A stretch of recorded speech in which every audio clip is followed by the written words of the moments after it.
ओम शांति। आज 29 एप्रिल 2025 साकार मुरली बाप दादा मधुबन। बाबा कहते मीठे बच्चे यह हेउछि तुमर बहुत अमूल्य जन्म। एही जन्मरे तुम मानंकु मनुष्यरू देवता हेबा पाई पवित्र हेबार पुरुषार्थ करबाकू हेब।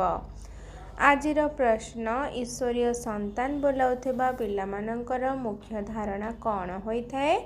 उत्तर सेमाने परस्पर मध्यरे बहुत बहुत क्षीरखंड भली रहुथिबे, अर्थात स्नेहपूर्ण संबंध रहिथिबो।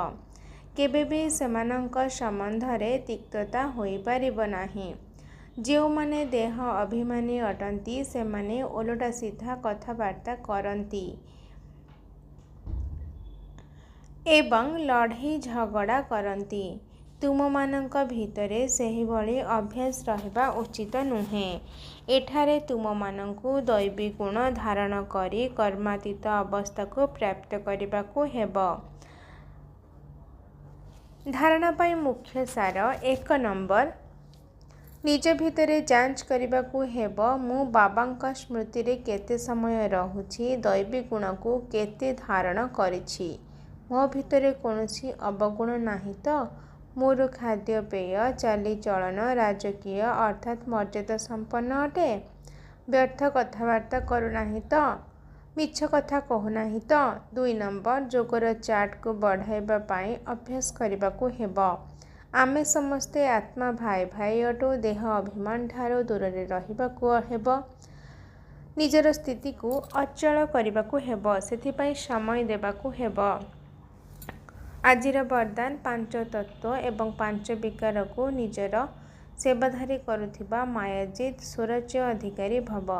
जेपरि सत्य जुगरे विश्व महाराजा बा विश्व महाराणींकर राजकीय पोशाक को पछपटु दास दासी माने उठेई धरी थांती, सेही भली संगम जुगरे तुमे पिला माने जेतेबेले मायाजित स्वराज्य अधिकारी होई भिन्न भिन्न उपाधिधारी पोशाक द्वारा सजबाज होई रहिब, सेतेबेले एही 5 तत्व एवं 5 विकार तुमर ड्रेस को पछपटु उठाई धरिबे, अर्थात अधीन होई चलिबे। सेथिपाई दृढ़ संकल्प रूपी बेल्ट द्वारा भिन्न भिन्न उपाधि रूपी ड्रेस को टाइट कर।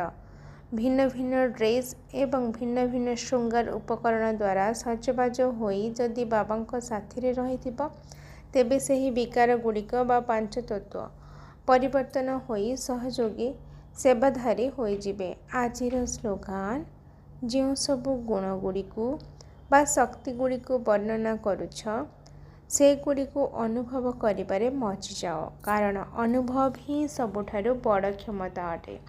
अच्छा, मीठे मीठे शिकिलाधि संतान मानक प्रति माता पिता बाप दादांकर मधुर स्नेह संपन्न शुभेच्छा एवं सुप्रभात। आत्मिक पितांकर आत्मिक संतान मानंकु नमस्ते। आत्मिक संतान मानंकर आत्मिक माता पिता बाप दादांकु याद प्यार नमस्ते नमस्ते नमस्ते। शुक्रिया बाबा, शुक्रिया। अच्छा, ओम शांति।